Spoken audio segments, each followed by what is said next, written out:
Okay, welcome back. Welcome back to the next hour in our journey towards XAML. Do we have any questions that we... Oh, I didn't share the screen. Give me a second. I will do that. Forgot that one. So now I'm sharing the screen. Okay, so welcome back. Next hour of XAML. In the first hour we did a little bit of basics. Now we look a little bit more behind the scenes and explore XAML a little bit more. Do we have any open questions that we should discuss before we go on? Could everybody follow along? Question especially to the people who use Rider. Could you follow along? Does it work similarly to what I showed you here with Visual Studio? Yes. But still, for the Visual Studio guys, here you see down here the graphical designer. I told you in this course we are not going to click on a button and draw it around here somewhere in the design surface. We will not do that. But still it is kind of useful if you have a large monitor to have the design preview on this monitor, because then you can immediately see what's going on without even using hot reload. So the design preview, kind of what you type is what you see, and that kind of working, the design preview is fine. Okay? Good.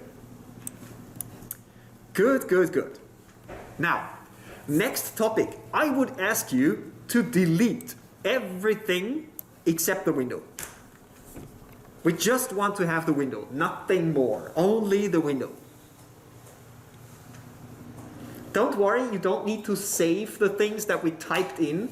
I have the examples that I show you today linked in my slides.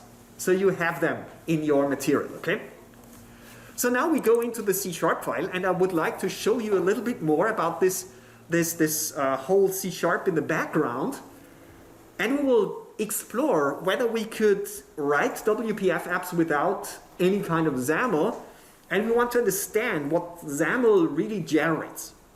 The first thing that I would like to draw your attention to is this call to initialize component. This is important, guys.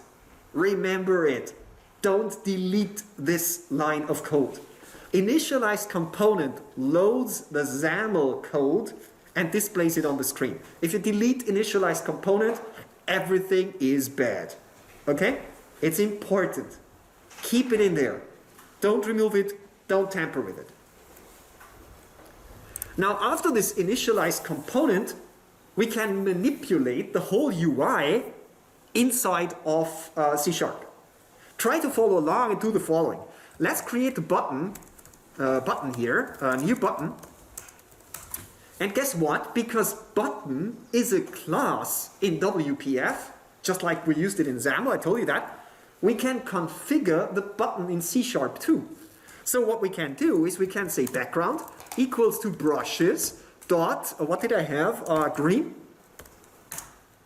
And we can say foreground equals to brushes dot, what did I say? Yellow. So we get the same as before. Min height, you see the properties are exactly the same as we did before. And the content equals to click me. Just like a button, we can also create a text block. Guess what? Text block, new text block, and exactly the same text block like in XAML, but this time in C#, we can specify the properties. Text equals to hello world, and I think it was font size, right? Font size equals to, what did I have? 35, something like this. Can we create a stack panel in C#? Obviously, it's just a class. Do you get the idea now? XAML is just a different way of writing the controls that we could also write in C#. Var stack panel, new stack panel, something like this. Then, of course, we have to add the children's. The first one is the button. The second one with the children is the text box. And at the end, we have to add the stack panel to our window. So we just say content equals stack panel. That will add the stack panel to the content of the window. And if you run this application, you will see in a second, as soon as my laptop has finished compiling the app, exactly the same as before. See that one? We have the button, we have the text block, and we have everything inside the window. This should be an aha moment for you. Aha, XAML isn't doing anything magic. It just saves you a lot of C# code that you have to write otherwise. The magic of WPF is not XAML. WPF can be used entirely without XAML. XAML is just a very efficient way of writing user interface code. Get it? And this is how Xamarin Forms works for an iOS app, for instance. You can also place a button, a text block, and many other things. But in the background, it is not mapped to WPF classes, but it is mapped to Android classes, or iOS classes, or whatever. Do you get the idea? So XAML is really just a different way of writing the creation of some objects of classes which represent the UI. Very similar to the web. You could entirely remove HTML and create the entire HTML page using JavaScript. JavaScript, create element. You can do everything in JavaScript, and that's exactly the same here. In JavaScript, we have the DOM, with which we can create everything in JavaScript. Here we have WPF, and XAML is just a different way of writing it. Do we have hot reloading here? No, we don't, because we only have hot reloading in XAML. Hot reloading of C# is not implemented. So that's a big difference to the web, for instance. Questions? Do you understand that? Now, what do you think? Guess. When we write XAML here, do you think that the XAML compiler creates code a little bit similar like that? What do you think? Yep. You think yes? In WinForms, that was the case. If you use the WinForms designer and you drag around some controls in the background, C# was generated. With WPF XAML, it's different. XAML is not compiled to C#. XAML is just left as it is. It is compiled to a binary form. It's sometimes referred to as BAML, binary XAML. And this BAML is just stored as a resource. And it's interpreted at runtime. So WPF interprets the BAML and deserializes it on the screen. So again, very similar to the browser. The browser does not turn HTML into JavaScript. But HTML is deserialized at runtime. And the same is done with the XAML. Question? If I run this code, it doesn't work for me.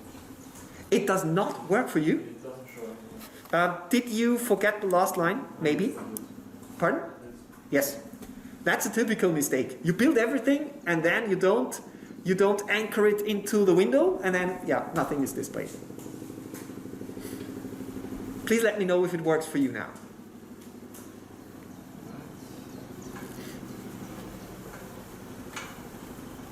Yeah, it does. It does. Very good, very good, very good. Okay, the question whether XAML is compiled to C# or not is a detail. Maybe you remember it, maybe not. In reality, it doesn't matter. Good, nice. So now we can delete everything again here. Please do that. And I would like to show you another important thing that you should definitely remember. If you add into XAML a small button here, and say click me, then you can give this button, please take a close look, this one is important. If you type name and press enter, it says X:name. Please call it my button. This is important. This is a thing that you will use many, many times throughout your career with XAML. If you use a name for any element in your XAML, you immediately get a property here in your class. So now I can say my button, you see, I get IntelliSense, and I can say, for instance, content equals to different content from C#, for instance. So I can use names to make controls accessible from within C#. And if I run that guy now, you see? Now I have the C# content and not the XAML content, because in C# I'm grabbing the button and I'm changing the content of the button, and now it looks different. So remember, x:name is a way of making the control or panel available in C# in order you can change it programmatically. Good? Understood? That is true for any kind of control, for any element. Nice, nice, nice. Good. Let's start with a new example. Please delete the button. Please delete the button here in C#. We are back to an empty window, and I would now like to introduce you to a completely new guy, which doesn't exist in HTML in that way. That's really that's the workhorse of WPF, what I'm going to show you now, and it's a very big difference compared to HTML. Please add a grid. What do you think is a grid? Do you think a grid is something like an HTML table? A tiny little bit, but also very differently. So let's take a look and let's explore it. For testing purposes, please say show grid lines true. That will just give us a visual clue where we have the different grid elements. What I will do next, I will run the application, so I will be able to see both things at the same time. So here is my application. I put it on the right-hand side. Sorry for the writer, guys. You have to stop and restart your application.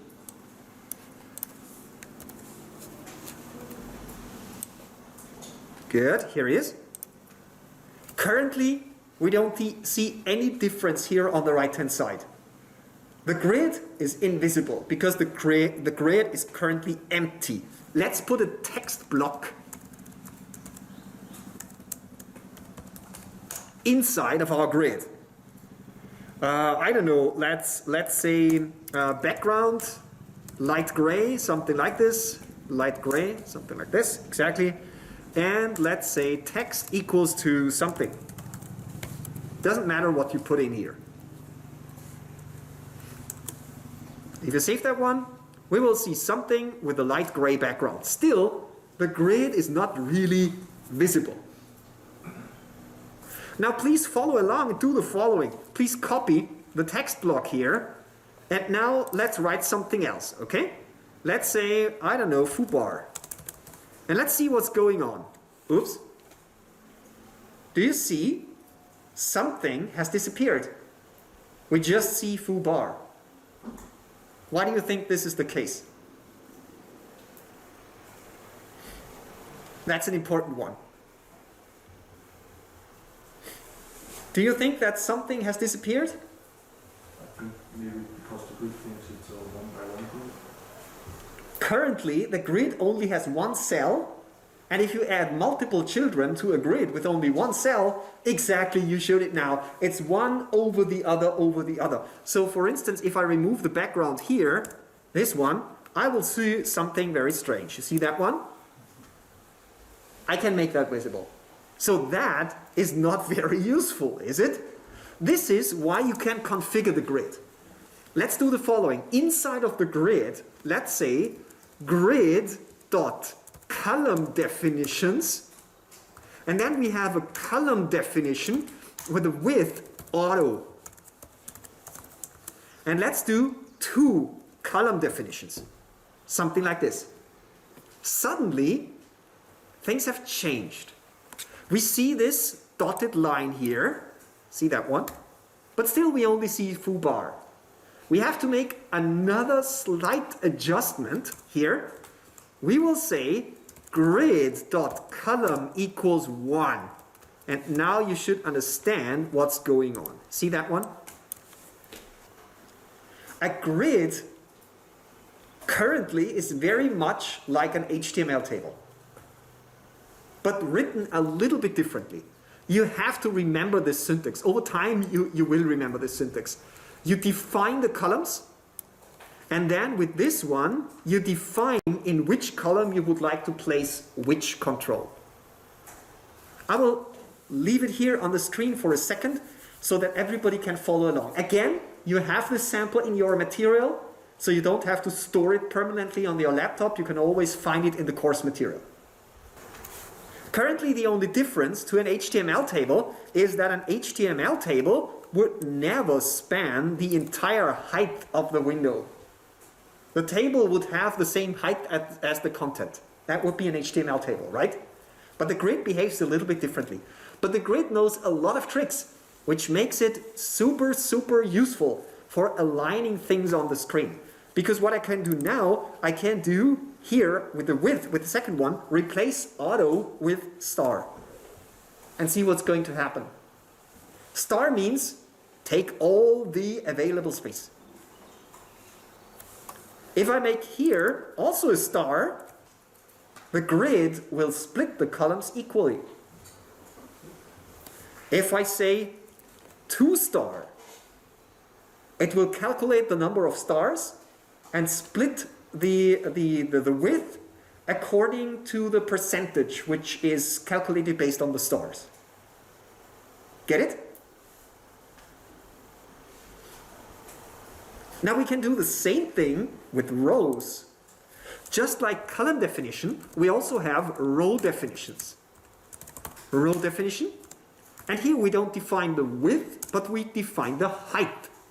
Let's create a row with height auto. Oops. And then here we add 2 additional rows.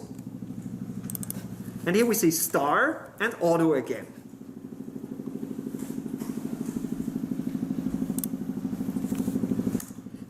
Let's add another text block with grid row equals 1 and text equals second row. Come on. Do you see it here? The second row is now in the second row. And the first row here, the height auto, leads to an auto-sized first row. And the star makes sure that the second row takes in the entire space. Where is our third row? It is currently not visible because it says height is auto, and because it's empty, it has a height of 0. Get it? So what we could now do is here on the bottom, we could say text block, I don't know, something like text equals copyright by blah, something like this. And then we could say grid.row equals 2. And we can also say here grid.rowspan equals 2. And then you see here we have copyright by blah at the bottom of the screen. And it works really nicely because if I change the size, you see, it's always aligned nicely. It's always here on the bottom of the screen. It works really great. With this grid, it would be, for instance, extremely simple to build a layout like the typical Windows Explorer layout. So take a look at the Windows Explorer here. Here you have something which is on the left-hand side but spans the entire height of the window. Here you have something on the right-hand side which spans the rest of the window. Here on the top you have something which is docked on the top. This would be trivially to implement with a grid. Understand what I mean? And this is now very, very different from what you are used to in HTML. An HTML table without a lot of CSS magic cannot do something like this. Clear? Let me show you two or three tricks. What you can, for instance, do, you can say down here, horizontal alignment center, so you can center everything. I did something wrong here. Sorry, I wanted to say column span, not row span. You see, and now this copyright by blah is centered across the entire window size, because the column span means that we merge both columns and do the centering over both columns. Get the idea? Just like in Excel, you know, the Excel cell merging, that's exactly the same. Yeah. And the horizontal alignment looks very great. Another quick thing that I can show you here, you can define on any level of your XAML styles. Let me show you what I mean. Directly here in the grid, please follow along here. Inside of the grid, I say grid.resources, and in the grid.resources, I will say style, target type text block, and then I can define a setter, property, font size, value 30. And if I do that, guess what? All the text blocks inside of the grid now have a larger font size. Here it is. This one.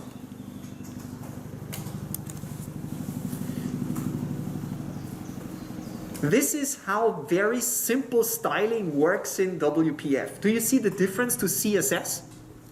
It's kind of different, but also kind of similar. The syntax is very different. You don't see curly braces like in CSS, but the basic concept, especially for these simple things, is very similar. It is important that style isolation has been built into XAML from the very bottom, because this style here only applies to text blocks inside of this grid, because we define the style inside of the grid. Got it? Now what I could do, if I want, I can take these resources, you don't have to follow along, just in your mind try to follow. I can move it out here, outside of the grid, and change here the grid resources to window.resources. If I change that to window.resources, the result is still the same. If I run it, we still see big texts. But what has changed? What is different now? This style does not only apply to the one grid, but this would now apply to all text blocks on the entire window. You get it? We could even go one step further. I will not show that because of time constraints. We could move the style to a special file here, which is called app.xaml. And this app.xaml on the right-hand side contains styles which should apply to all windows, not just the one. If you have dialog windows and things like that, they're all going to be styled equally. Can you remember in Angular? You did Angular in NVS, right? We also did a little bit of Angular. And there you had the styles.css on the top level. That would be like the app XAML. And then you had styles inside of the component. It was only applied to this component. This is the same here. Great. So now you learned two panels, stack panel, horizontal and vertical, grid. And you now understand what is great about grid. And hopefully you now get an idea what I mean with XAML is for applications and HTML is also for applications, but it isn't great for applications. You can do it. Yeah, but it's not, yeah, it hasn't been built for that. Good. Let's delete everything and start with a new little demo and a new little example, because now I would like to introduce you to a third panel. Again, I repeat myself, stack panel, grid, and now I would like to show you the dock panel. Let's try the dock panel. Dock panel. The dock panel does what the name suggests. You can dock elements on the screen, either on the top of the screen, the left of the screen, bottom of the screen, or the right of the screen. This is what a dock panel can do. So what could we, for instance, dock on a screen? Answer, a pull-down menu, for instance. So what we could do with the dock panel, we could say, let's put in a menu, and inside of the menu, we put a menu item. Let's say header equal, I don't know, file. And inside of the file menu, we can add another menu item. And the header could be, I don't know, open, something like this. And just to make sure that we have a little bit of data, let's add two other things, something like save and close, something like this, okay? If you run this guy, you will see the code again here. Yep, here it is. You will see that we have not a very beautiful menu. Well, there is a menu, but everything is now gray. Why? Because currently our menu spans the entire screen. It already works. You can see it here. It already has this nice little thing. You can do a lot of things. You can add shortcuts to it. You can do a lot of crazy stuff. WPF has a ribbon also built in. So if we want to build a nice little beautiful ribbon like in Office or so, it all built in WPF. It's really nice. But where can we put the content? It's not possible currently. So let me show you how we can do that. Please surround the dock panel with a stack panel. What does the stack panel do? We already covered that. The stack panel stacks the element. So now we can put, for instance, here a button down below. No, not a button. Let's take a text block with text equals some content. And here we say, I don't know, font size equals to 70, something like this. Let's do it like that. And the dock panel should be something like this. And now you see what we have. See that one? Now we have the pull-down menu up here. And the content is beautiful here in the middle. Well, beautiful, it's just content. The fact that our pull-down menu is on the top comes from this dock panel. This dock panel here docks our menu on the top of the screen. Got it? Want to do something fancy? Let's try and say here dock panel, oh sorry, here menu, dock panel.dock left.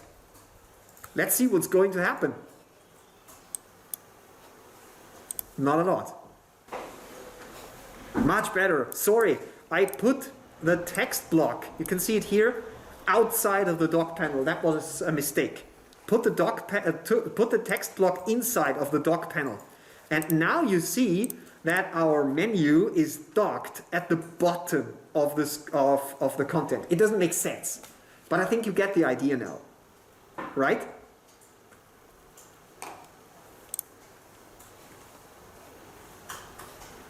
I think if we make this stack panel a grid, yes, now I have what I wanted to say, okay? Sorry, I was a little bit wrong here with this demo, so please change the stack panel to a grid, and now you see the pull-down menu is docked at the bottom of the screen. Is that beautiful? Well, no, but it's just a demo, okay? So you see it's also pretty smart if I'm down here and it doesn't have the space on the screen to do a pull-down menu. The pull-down menu becomes a pull-up menu. So it is smart. And now we can also try the left. Sorry that I did that wrong before. Now you have the pull-down menu on the left. See it? Can you change this docking here depending on the size of the screen or things? Of course you can, but we will not cover that now. Currently, I just wanted to show you what you can do with the dock panel. Understand?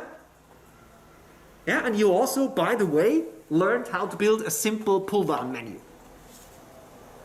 You ask yourself how you can react on on clicks here, well, that's trivial. Just type click, enter, enter. Here you now have a C# method.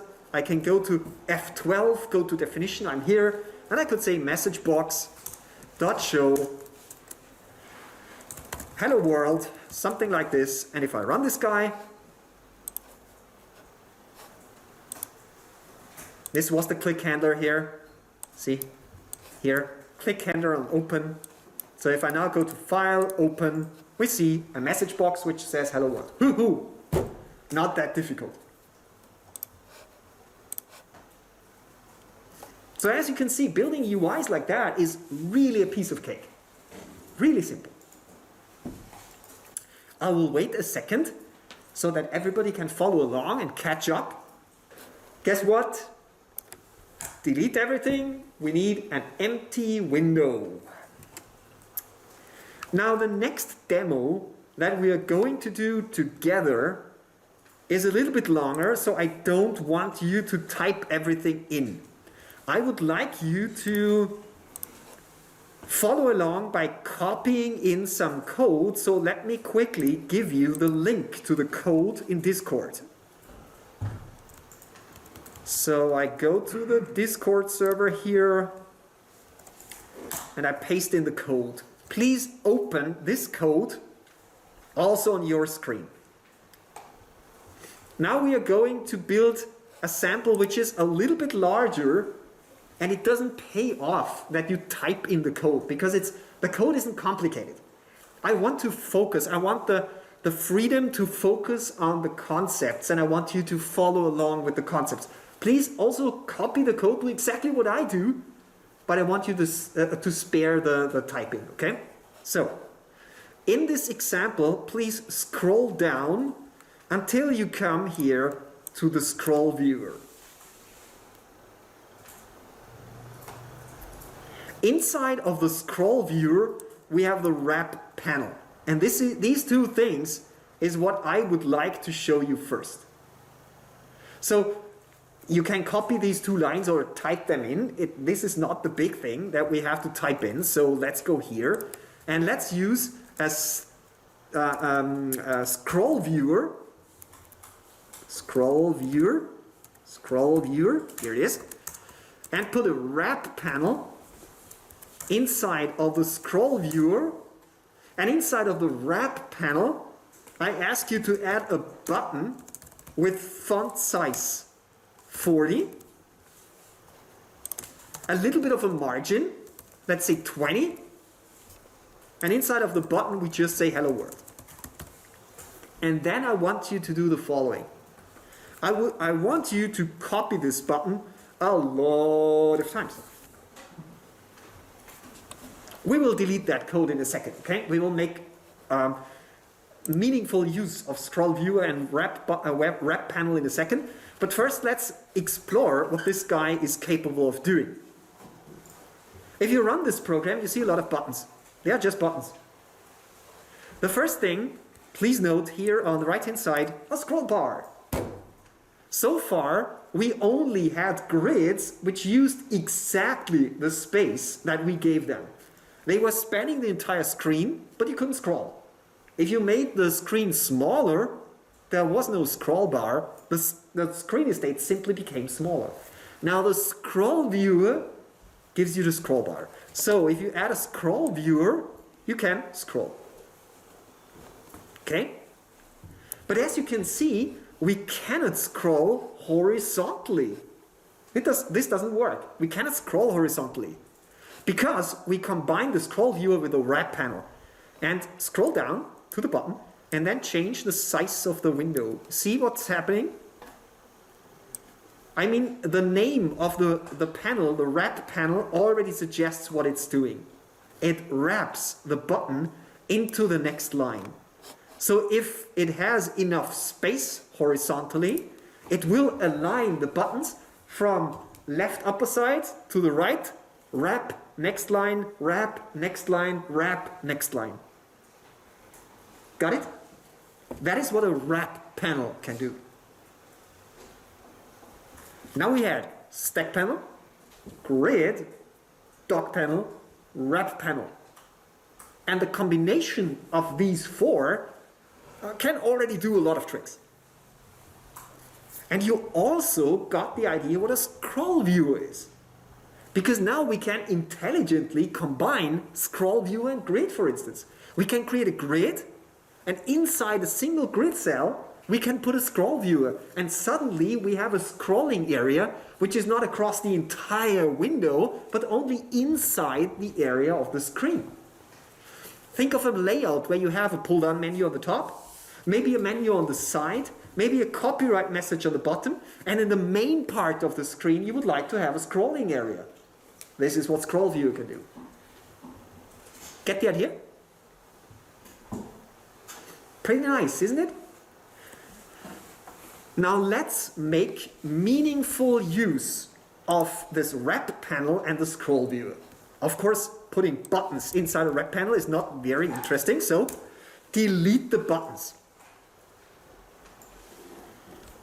And now I want you to go into our demo code here and copy everything here, starting from window.resources, copy everything down to the end of the scroll viewer, okay? And let's put that into the window. Then you can run the app, and you will see what the app does, and then we will take a look how I achieved that. So this app shows some cards, okay? Imagine that this is a game, and it shows some robots, and I think you get the idea.